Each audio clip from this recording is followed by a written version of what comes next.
induction into the National Broadcasters Hall of Fame this past October 2000, we found it very appropriate to invite him to speak to you today. This is also an opportunity for his alma mater to honor him for his outstanding achievements. Please join me in extending a warm welcome to our guest speaker, Mr. Ryan.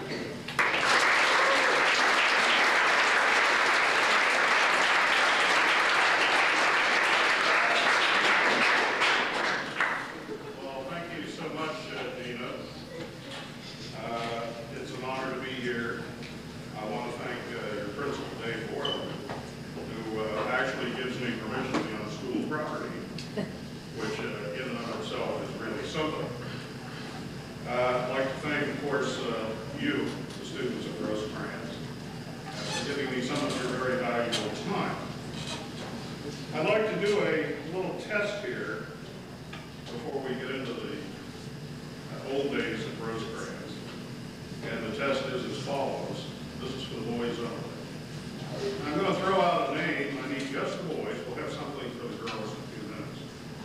Just the boys. I'm going to throw out a name, and you need to let me know by sound, either applause or stamping your feet or whatever, your approval of this person.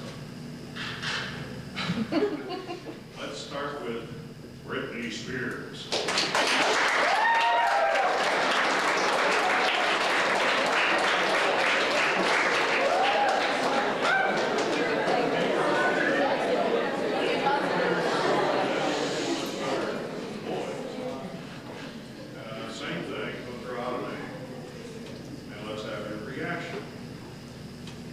In sync.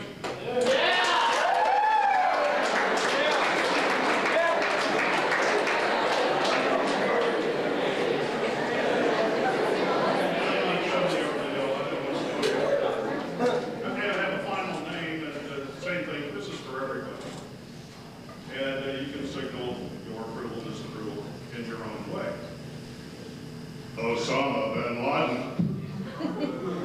It's all right,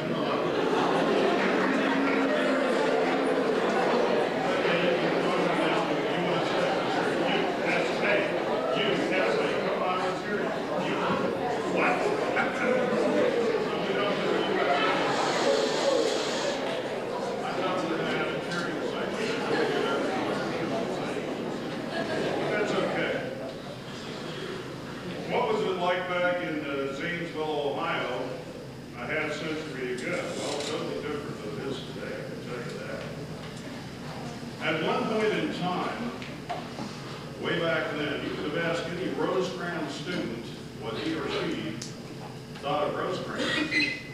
And at this one particular point in time, you would have had kind of a universal response.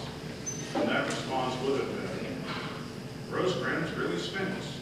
Now you say to yourself, how could anybody say anything like that about my beloved school? Well, it all started during a bonfire rally right here on school grounds back at the school. The bonfire rally was in support of the football team. And a fellow classmate of mine, Paul Smith, who by the way wrote the lyrics to your school song that you sing today.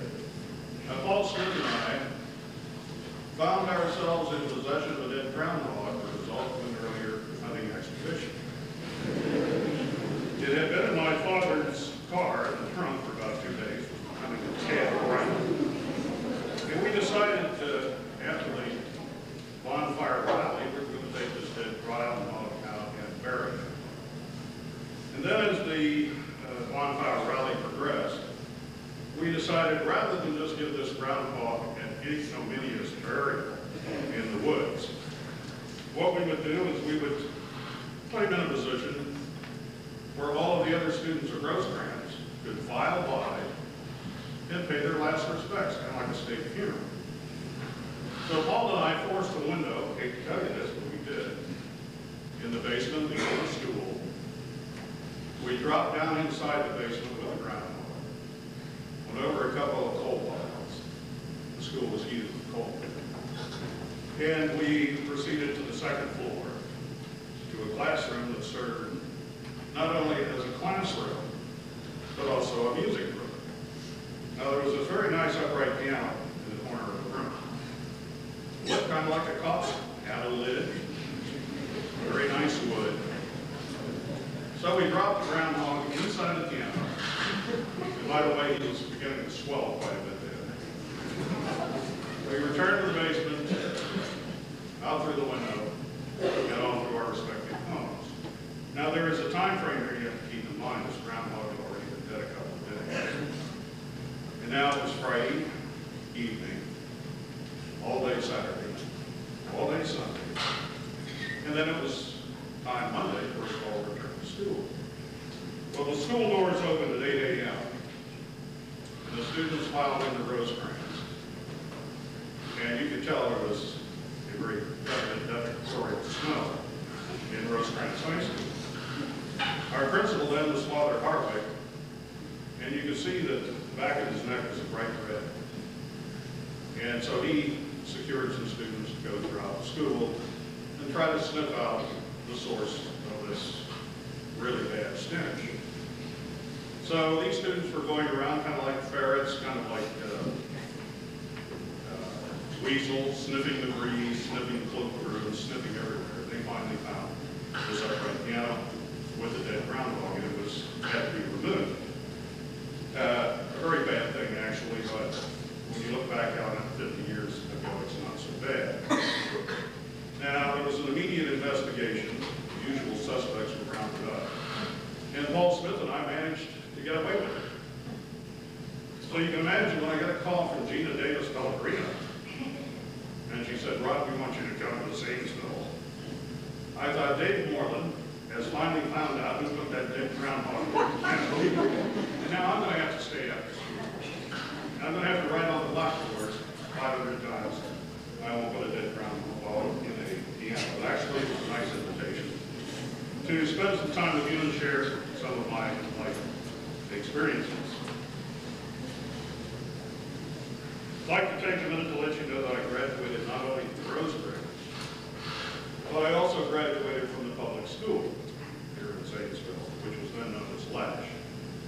Charlie Bone, a fellow student, and I were required to go to the public school to make up a subject that we had failed in order that we were able to pass and graduate from Rosecrans. Charlie and I were not the fastest guns in the West, and certainly were not the best students. What was it really like back in Zanesville in the 50s? Well, if you've seen the motion picture American Graffiti, this will provide you an accurate depiction and reflection of what it was like in the 50s. Really a good movie. It was produced, directed, and written by George Lucas, who also produced and directed and wrote the Star Wars trilogy. So you know it's a good movie. Get a chance, rent that movie, and you get an idea of what it was like. At that time in Zanesville, there were only 3 television channels anyway. They were all in Columbus. Very few people in Zanesville even had a television set. If they did, it was about this size and had a little screen about that big. Black and white, of course. One radio station in town, that was Wiz. There were no radio stations in Cambridge, no radio stations in Newark. Wiz was the only game in town. No FM stations. We didn't have things like Hairspray. Didn't have Burger King. No Walmart, no calculators. No Bob Evans, no soccer. No satellites, no astronauts. No microwave ovens, no cell phones. The kind of phones we had back in those days kind of looked like a candlestick with a mouthpiece on top and a little earphone that hung on the side. And you actually held it up like this and you talked. It was pretty pathetic. But that's how advanced we were back 50 years ago. And we certainly didn't have anybody like Ricky Martin, or Britney Spears, or NSYNC, which you all approve of greatly. We did have in Zanesville, Ohio, a hotel, the Rogie Hotel, which I know fell on bad reputation for a while here lately. I guess it's gone completely now. I worked at the Rogie Hotel one year, one summer, while I was a student here. And I was a bellhop. I had this goofy little hat with a strap. I had a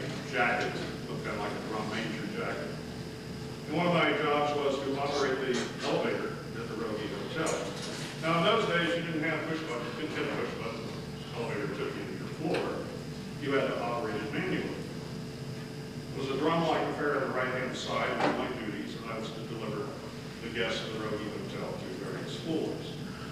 I could never quite hit the floors. My floors were always like this, or like this. And consequently, when somebody would enter my elevator, it would be half gainers, full gainers, posterior over eyebrow flips into my elevator and pile of luggage. And conversely, when they got off the elevator, they had to either climb out of the elevator or jump out of the elevator. So, of course, I was fired almost immediately. The first time I was ever fired, the first job I ever had, lasted about 2 weeks. The moral of the story is, when you leave Rosecrans, you go out on this vast sea of life, and it is vast. And it's fascinating, full of joy, sadness.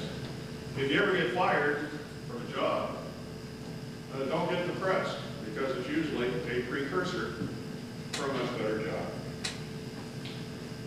In Zanesville, Ohio, we paid about, in those days, 10 cents per gallon of gas. 15 cents or 20 cents for a quart of oil, can you imagine that?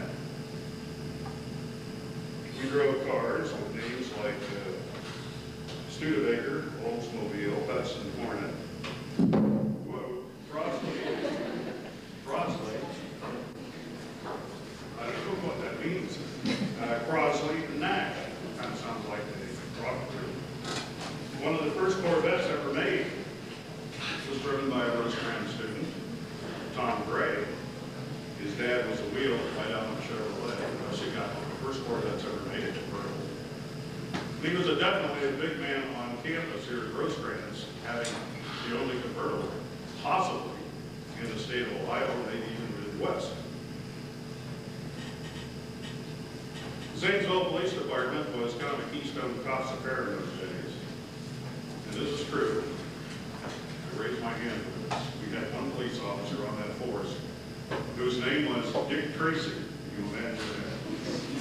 Dick Tracy's claim to fame was he took a brand new police cruiser and at a high rate of speed went down Hill Street, up over the embankment and into the canal with the new police cruiser. So that was his claim to fame. Dick Tracy had a fondness for the boys of Rosecrans High School. You could see him parked in alleyways behind bushes, 5th Street, 7th Street, Maple Avenue, trying to catch the boys of Rosecrans in the act of graduates, which we all participated in those days. We had one Rosecrans student by the name of Ed Engelhardt, who went by the moniker, the nickname of Second Gear Engelhardt. The reason being he always drove around Zanesville only in second gear. And he would wait, his little beady eyes peering out through the windshield, hoping to catch somebody at a traffic light and try out. And I can tell you many times I tried to outrace second gear Engelhardt. I was never able to do that, always humiliated. It wasn't something I was very good at. Besides, I was driving my mother's station wagon with about a 90 horsepower engine. What do you expect? How pathetic could you be? Boys and girls of Rosecrans had a couple of favorite meeting places in the 50s. One was Cat Sam's, which is no longer here. And the other was the Brown Cow Restaurant out on Maple Avenue, which is totally different then. Might have had 3 businesses out there. A drugstore, I think, and maybe a flower shop. Weren't any shopping centers, nothing like this today. And we had a favorite place called the Brown Cow Restaurant, which was a drive-in. We'd never heard of drive-through. That concept had not even been thought of. And so we would drive out to the drive-in restaurant and sit there in the parking lot. Somebody would come out with a tray of food and put it on the side of your car and you sat there. That was the big deal back then. There were only 4 theaters in Zanesville. Let's talk about some of the class of 52. First touchdown, as you probably noticed if you read the paper lately, was scored by a fellow student, and that was Leo DeDonatis. I think Leo graduated class of 53, but he spent some time with us in the class of 52. Jim Smith, first graduate of Rosecrans to become a priest. Barbara Sterritt, first graduate of Rosecrans to become a nun. Barbara and I dated for about a year steady when we were going to high school, and I think this letter to come up.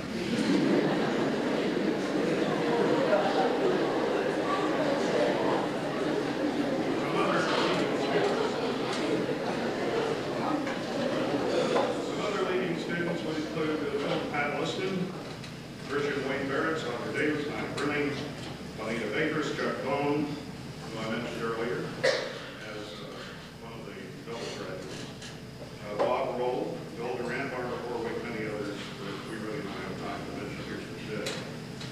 For a moment, let me mention some writers that may be of interest to you, that will give you some insights into life early. One is an Iranian professor back in probably the 40s and 50s, maybe the 60s. He's dead now. His name is Khalil Gibran. He wrote several books. The best one is called The Prophet. The Prophet, not as in profit, money-wise, but in profit as seeing into the future. You get a chance, get that book in the library. It's about this thick, very thin, has some tremendous insights into the meaning of life. Helen Keller in her works. And Helen Keller, one of the things that she said and subscribed to was the fact that life is either a daring adventure or nothing. So take that to heart, because when you leave Rosecrans, you get out there in that big sea, be adventuresome. And remember that life is either a daring adventure or nothing. Joseph Campbell, professor, writer, who urges people to always follow their bliss. And boiled down, simply put, that simply means that you should do in life what you want to do, what makes you happy. Don't get into a situation where you're doing something that you're not happy at. You want to start a rock group in your garage, get permission from your parents, and that's pretty much the way you want to go. It's what makes you happy in this world that will make you perform at your peak. Dale Carnegie. This is an excellent book. It's been out for many years, and it's been rewritten numerous times, republished. But what you find in that book is the same then as it is now, and that is that you should be lavish in your approbation and your praise. And what that means is that if somebody that you know in school or anywhere does something positive, does something good, recognize it, compliment that person. I'm not talking about flattery here. I'm talking about genuine recognition of something your classmates or anybody you know does. Tell them about it. And before you know it, you'll be deep in friends and you'll be influencing people. You got to get the book to read the whole thing. I had a favorite teacher back at Rosecrans. It was Sister Mary Jude. And Sister Mary Jude was probably my strongest critic. She would point out all of my shortcomings, of which there were many. Very strong critic, but by the same token, she was lavish in her approbation and praise.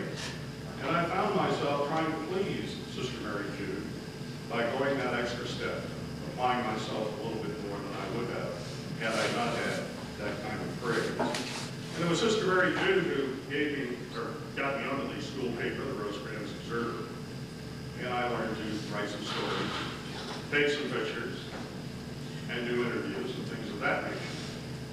And it was one very fateful day in my life that she gave me an assignment to go to WHIZ in Zanesville and interview an announcer who was on staff. His radio was in what was known as the Linda Arcade building now, so catty corner from Cat Sands. Of course, they're both gone now. Progress marches on. So I show up at this radio station with a yellow pad and a pencil, and I'm about to do an interview. And the man's name I was to interview was Bob Wagner. Now, I'd never been to a radio station before.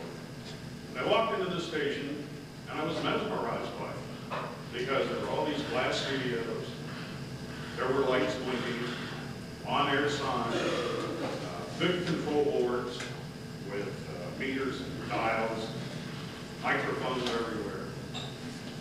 And here's Bob Wagner sitting in the middle, and he's talking on a microphone like this to Lord knows how many people. And he's playing records. And I'm thinking, man, what a neat job. Here's a guy who was sitting there, he's playing records, he's talking to people, and he's getting a paycheck. Incredible. So I thought about that for a long time after the interview. Spent that summer before graduation at Lake Isabel, East Fulton, and really started thinking about the broadcast business. I broached it with my parents. My father, who was very conservative, felt that I should do something a little more stable, something more regional, and that was, he thought maybe if I got a job in the potteries in Crooksville or Roseville, I would have made a right choice. Well, as you all know, that business is not the greatest these days. So eventually, my parents decided that they would support me. They sent me to New York City for School of Radio and TV Technique. Learned a lot there, spent most of my time kind of looking at the skyscrapers and going, golly, I was not very sharp in those days. Now, we had one man in our class, and there's a moral to this story, who collectively, we didn't think was going to go very far. He didn't have a command of the language, no inflection in his commercial delivery, no resonance in his voice, and just didn't seem to have the personality or whatever that is that you have to have in the broadcast business. It was tough to do it those days, not so much now. So we all thought, this guy's not going to make it. Well, the name of that student was Gene Hackman. Now, Gene Hackman got into broadcasting, then he got into the movies. And his first movie, I think, was The French Connection. The second movie maybe was Poseidon. I think it's the 9th of this month. Gene Hackman has a movie coming out with Danny DeVito. It's called The Heist. And he has another movie coming out, not sure the name of it, the 30th of this month. And he's a multi-millionaire and very successful guy today. Moral of the story is that no matter what your fellow classmates think of you, no matter what other people's perception are of you, you can write your own ticket in this world, and you can fool everybody and become a success, and you can become wealthy. Because one of these days, very soon, when you leave Rosecrans, you're going to be facing these things. And perhaps some of this conversation that you hear today may be of some value to you when you get a little bit older. Follow your bliss, keep that in mind. So following graduation from School of Radio and TV Technique, I was hired at WHIZ in Zanesville, strangely enough. Had to be a mercy booking because I really sounded bad in those days. And I was fired 3 months later for darn good reason. It all started one night when I'm on the control board. It was Sunday night. And we were carrying the World Heavyweight Championship fight at 10 o'clock, brought to you by the Gillette Cavalcade Company and Gillette Safety Razor Company from NBC. Now, I was single then, dating a lot, not getting a lot of sleep. I'm in the control room, and on my right-hand side is Meet the Press on a tape recorder. It's going around, and Meet the Press is going out over the air. Now, at the conclusion of Meet the Press, all I have to do is lean forward, open the microphone, and say, this is WHIZ Zanesville. Read a 30-second commercial. And then at 10 p.m., I was to reach up and hit an NBC switch, which then brought the network in and the World Heavyweight Championship fight. Let me preface this with the fact that this evening was sold out. The station stood to make a lot of money. And we were the only game in town in all of this area. It was our station. There weren't that many TV stations as I said. So I'm sitting there very comfortable in the chair. Meet the Press is on. And all of a sudden, I fell asleep. So Meet the Press is running away, and I'm snoring away. And all of a sudden, I woke up, and it's about 10:20. And I know I've missed a lot of this fight. I didn't do anything except reach up and hit the switch. And the World Heavyweight Championship person, I think his name was Jersey Joe Volga, is saying, hey, it was a great fight. I'll see you soon, Mom. Wonderful fight, he didn't let it go. Now we had missed the entire fight. All these commercials that we had sold are going to be canceled. There was a bunch of lights in the control room, all phones. They were all lit up. First one was a sales manager. He was unhappy. I'm in a world of doo-doo. The second one is a program director. Hey, you got a call from the owner of the station, Clay Liddy. Clay not only owned the radio station, but he owned a newspaper in town, and he questioned the legality of my birth certificate for about an hour. And then I got a call Alan Landis, who I think is still in the township anymore. And he was flat stack, he was a nice guy, he could fire me right on the spot. But what he did is, he gave me 30 days notice, pretty much unheard of in those days. And I was to be out of the station in 30 days. Now, picture this, I just graduated from Rosecrans not too long before this. All of my friends knew I was on the air, I'm working at Wiz. And in 30 days, I'm going to be totally unemployed. I'm thinking, man, I'm going to end up cutting grass here because I don't have a job. I spent my parents' money for schooling. And I was pretty depressed, faced with a lot of pending humiliation. Now, during that 30-day period, still on the air, and I happened to hear a radio program from Hawaii. And it's called Hawaii Calls. And the announcer on that program, Leslie Edwards, would open the show each time it was on the air. And he would say, I'm speaking to you from Waikiki Beach in front of the Royal Hawaiian Hotel. Temperature of the water is 82 degrees.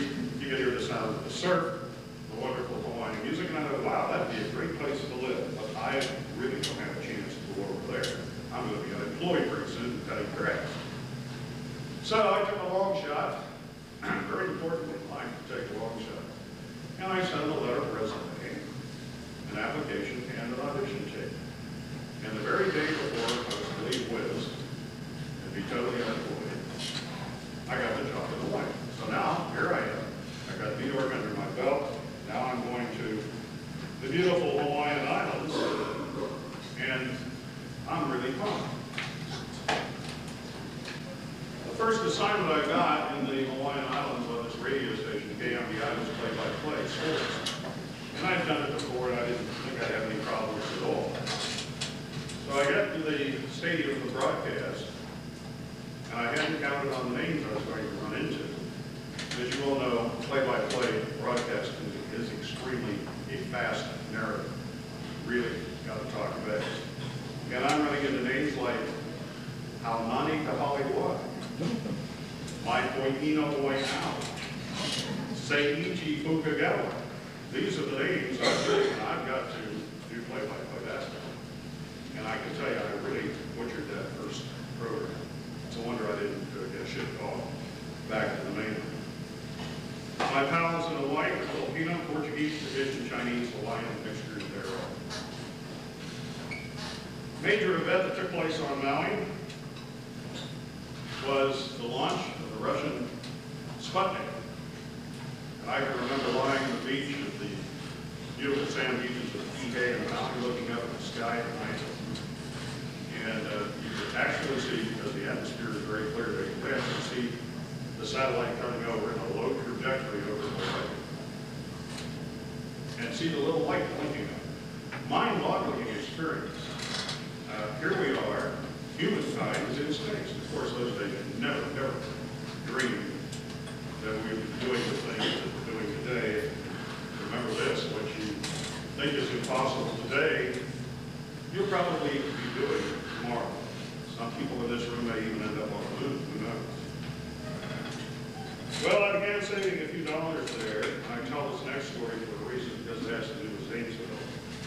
I flew to California, and I bought a 140 MC Jaguar convertible Roadster. A very hot car in those days. It won Le Mans in France several years in a row.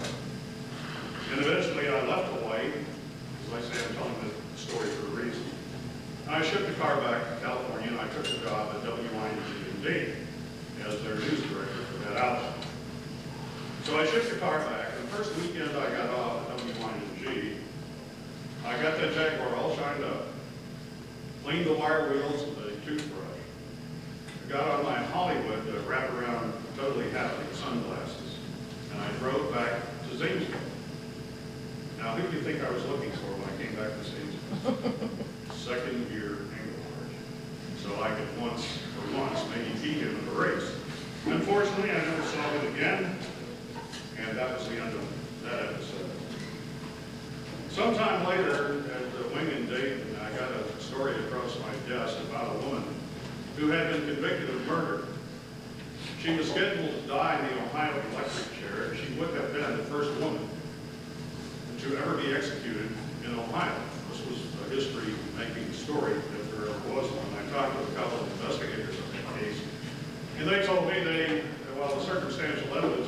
strong. They were not convinced that she really did it. So I managed to get an interview with her at Marysville Reformatory in Marysville, Ohio. And that broadcast was carried nationally on NBC, CBS, and ABC. And I called Ohio Governor then Mike DeSalle, and I told him that we were doing this interview. And I knew that he was a strong opponent of the death penalty. And so between the interview and Governor DeSalle, mostly DeSalle, this woman was given a new trial. And it was found out that she was not guilty. And she's a free woman today. I don't know where she is. Wish her well. But a major happened. I had a friend in the broadcast business in Dayton, Ohio. His name was Phil Donahue. And again, everyone thought Phil Donahue just wasn't going to make it business in those days because he's kind of goofy looking actually in those days. Wore the cheapest suits I ever saw. And so everyone thought this guy's not going to make it. Well, some of you are way too young to remember Phil Donahue, but Phil Donahue ended up with a nationally syndicated television talk show, made buco dinero, is retired now with tons of money. And again, it doesn't matter what other people think of you. You can write your own ticket in this world, and you can become a success.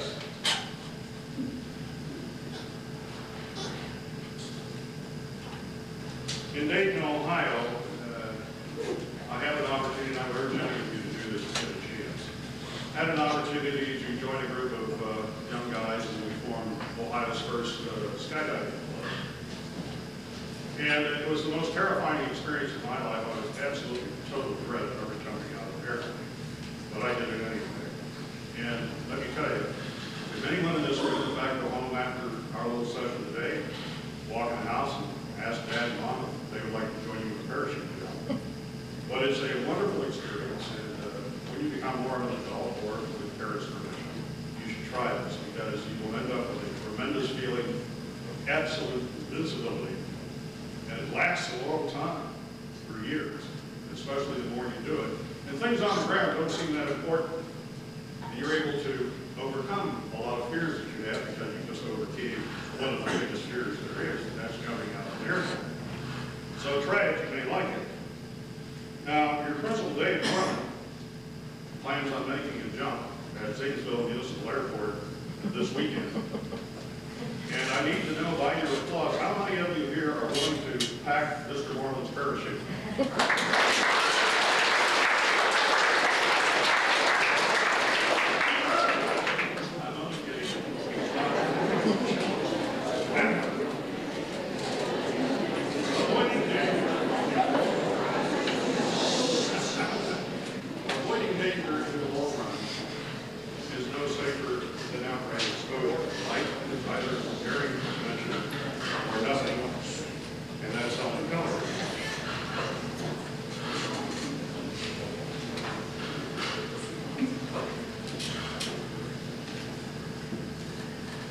Well, strange thing happened, and I should mention this, I guess, it kind of applies to life.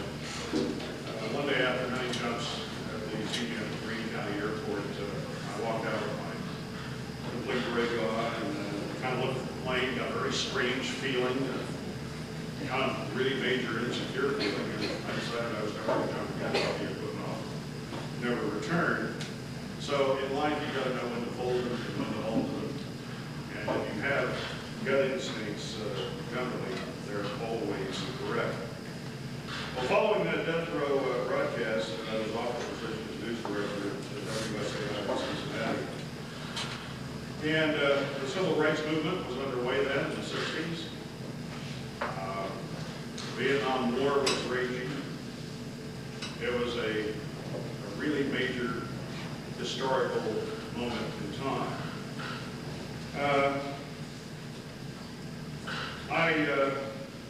Thanks to my teaching at Rosecrans and thanks to my staying in Hawaii for 5 years, preface that, and my experience with all kinds of minorities, I decided that I was going to break the color barrier in Cincinnati, which was definitely a solid wall in those days. And I decided, no matter what, I was going to hire the first minority person in a non-ethnic station. So I found a young man in Springfield, Ohio, Tom Henry, who had tremendous courage. He was able to accept the job and put up with the heat, and take all the flack that was prevalent in those days. Courage. Life expands or contracts in direct relationship with courage. And Tom Henry, as a result of that, is a successful person today in Washington, D.C. I believe he works now for CNN. Tom Henry. Now, Vietnam was a whole different ballgame. By the way, after Tom was hired, all the stations, radio and TV in Cincinnati began hiring minorities right now. So it took a little courage on his part, a slight amount of courage on my part, but look at what happened. The results of a little bit of courage. Well, Vietnam War was raging, and at that time of the war, my first reaction was that people who demonstrated against the war were anti-American. They really didn't get the picture. I kind of subscribed to Senator Barry Goldwater's idea that, hey, we should bomb these people back to the Stone Age. In short, my political persuasion in those days was a little bit right up until the pun. I was pretty much uninformed politically in those days. And I thought, well, I've got to go to Vietnam and see for myself what's happening over there. But you just don't get up some morning at home, get out of bed and go to Vietnam. You had to have a vehicle to do it. And that vehicle presented itself shortly thereafter in the form of Senator Robert Taft Jr., who told me he was going to Vietnam. I informed Senator Taft I was the best photographer in all of Cincinnati, probably in the Midwest, which was certainly not true. I didn't know anything about shooting film. And I told him that I would produce a 1.5-hour film, color, sound documentary of his journey to Vietnam, which he could take back with him to Cincinnati to use in his re-election campaign to get back to the Senate in Washington, D.C. He thought it was a good idea. Then I went to the station, told the manager and the owners that Senator Taft wants me to go to Vietnam. And they thought, wow, that's a great idea. And I pointed out that we can do interviews with young men and women of not only Ohio, but Indiana, Kentucky, Pennsylvania. And they could sell commercials on either side of those interviews. And they said, hey, that's a great idea. And I said that you're going to have to pay a salary for all of my expenses. And he said, yeah, fine, we'll make money on this. So now here I am, I'm a one-man production company. I'm going to Vietnam, don't know anything about shooting film. And I buy a Rosecrans camera, which is a great big heavy job. You have to sit it on your shoulders, very big Mickey Mouse ears. Big sound rig. Got some still cameras, some tape recorders, and I'm off to Vietnam and the Vietnam War. I flew out of Cincinnati into Hawaii, got to see some of my old friends there. Out of there into the Philippines, and from the Philippines into Consulate Air Base in downtown Saigon. Now, the Vietnam War is ancient history for a lot of you, but there are certain things about the Vietnam War that are extremely unusual. And that is that it, first off, is the only war that this country ever lost. We've never lost any wars except Vietnam. And trust me, we lost that war. It's not a righteous war. When I arrived in Saigon, flying over the city, you could see U.S. war materiel all the way to the horizon. Tanks, jet fighters, and everything you can imagine. It was there. It was a monumental effort, much bigger than Desert Storm, a whole bunch bigger than Afghanistan. So I get into a French cab, a Renault, and I've got all this gear packed all the way around me. I'm heading to downtown Saigon from the Consulate Air Base. And I told the cabbie to take me to the Caravel Hotel, which I had booked. And he said, what floor are you on? I said, I'm on the 5th floor, room 507. And he said, well, you may have a problem because a couple of weeks ago, a woman visiting a correspondent there in his room left her purse under his bed full of plastic explosives. She left, the explosive went off, killed several correspondents, and took out a fair portion of the 5th floor. even have a room to check into. I think, boy, it's kind of a dangerous place here. About that time, I see coming toward us in a tank, a U.S. Army tank, coming right down the road toward us, and behind it and attached to it was concertina wire, which is that coiled stuff you see at prisons. And wired into the concertina wire are a whole bunch of Vietcong bodies. They're taking them out for burial, and they're kind of dancing along the cement like marionettes. Now the hair at the back of my head is standing up, and I'm thinking, I could get killed. So long story short, I was able to get a room at the Astor. It was a French hotel. Everybody there spoke French, except me. And I would have to use sign language and whatever else just to get room service. Next morning, I went down to MACD headquarters, got all my certification, learned how to do or pick up press releases and field reports and all of that. And now I'm operating in Vietnam as a reporter. I did get some instruction from ABC, their bureau chief, on how to operate a 16mm sound camera, and I actually did put together a half-hour documentary for Senator Taft. He returned to Cincinnati. He was reelected, by the way. He's the father. He's deceased now. He's the father of the current governor of the state of Ohio, Bob Taft.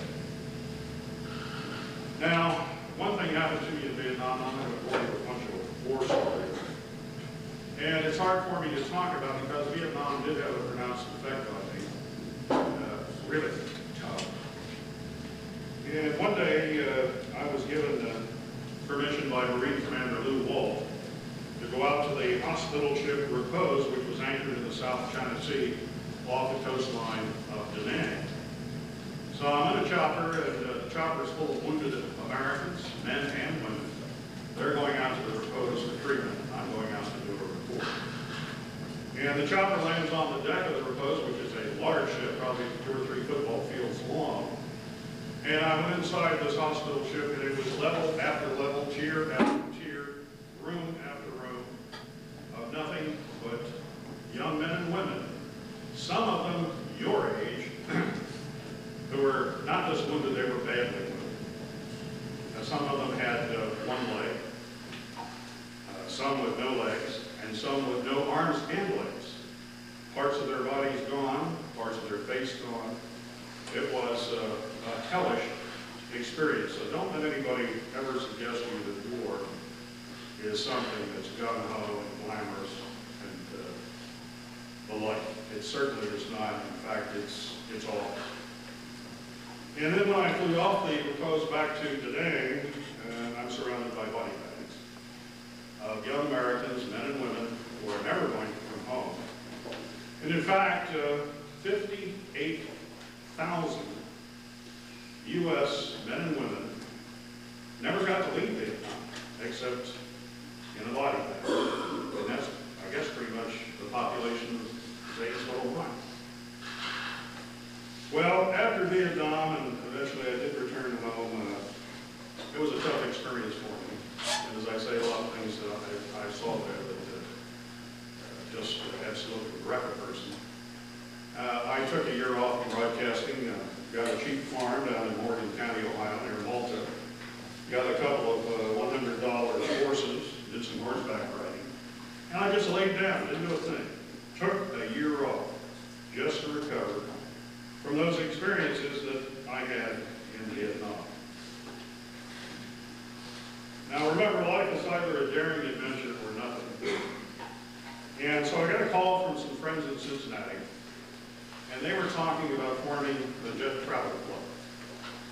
Change course in life, just don't keep doing the same thing.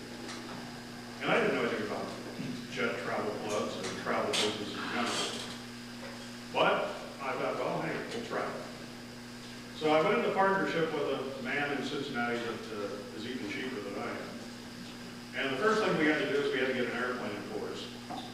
We took over an existing travel club, built the membership to 6,000 people, big club.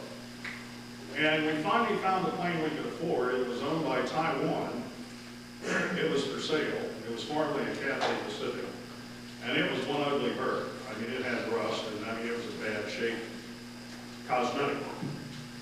Mechanically, it was great shape because we had it checked out. So we made the down payment on this plane. Sound like we got some serious money, but trust me, you can get a used plane really reasonable. And we assumed some back-breaking payments on this.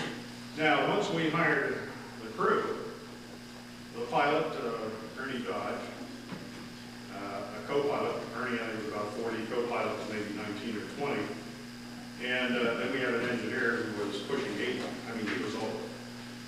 And we were down after hiring the crew, and after buying the plane, and getting ready to start, we knew we had to do something with the looks of this plane, so it really looked bad. Nobody in his right mind would have gotten on this plane.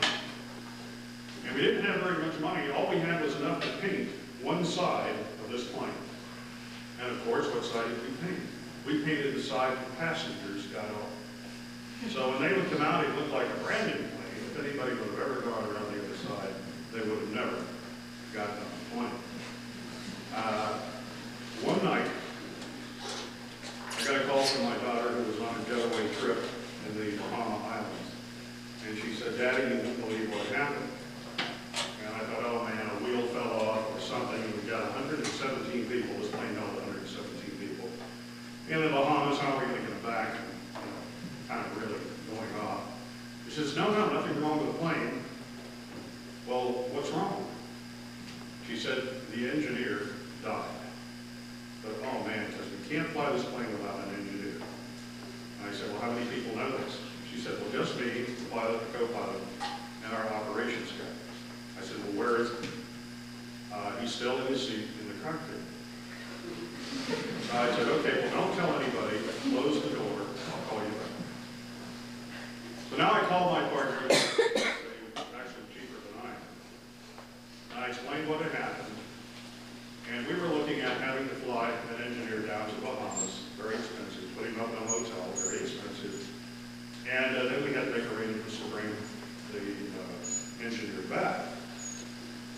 Now, for a minute, we kind of lost it because he said, well, wait a minute, we can't afford this.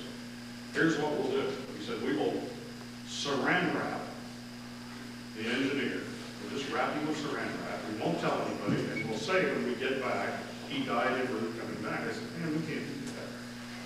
And then for a minute, and there's a moral of this story, just for a minute, I'm thinking, how can we solve this? Rubbing the chin. And I wonder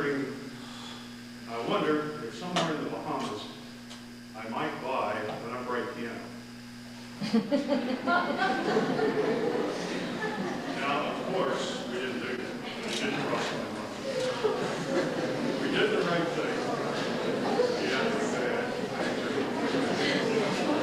But it didn't cross my mind. Now, the moral of the story is, when you're out there in the world of life, you're going to be faced with decisions that hopefully will make the right ones. Of course, I never make the right ones all the time, but in that case, we made the right one. Well, we sold Jetaway, the plane, the whole shooting match. I went back to Hawaii, managed that station they hired me from when I was fired at WIZ. Stayed there 5 years, managed a couple of radio stations in Anchorage, Alaska. They told me I'd make double the money, but I was too dumb to know that it cost double to live in Alaska, so I really didn't make any more money. And I returned to Hawaii where I managed some other radio stations and established super satellite stations with transmitters in all the islands of Hawaii. Did something very similar in Alaska as well. I'm pretty much retired now. I'm like an old dog, lie around in the sun a lot. I go to Mexico 3 months a year. My wife and I recently purchased a cabin cruiser, small enough to trailer. We plan on coming down to Dillon Lakes here in Zanesville. And if by chance any of you are out on Dillon Lake, and you see me sitting in the cockpit of the boat, I'll have a martini in this hand, a fishing pole in this hand. And if by chance someone on shore, you hear them say something like, what's that old guy doing out there? I hope that you will turn to that person. I hope you'll say, I know what he's doing. He's following his bliss. Students of Rosecrans, thank you so much for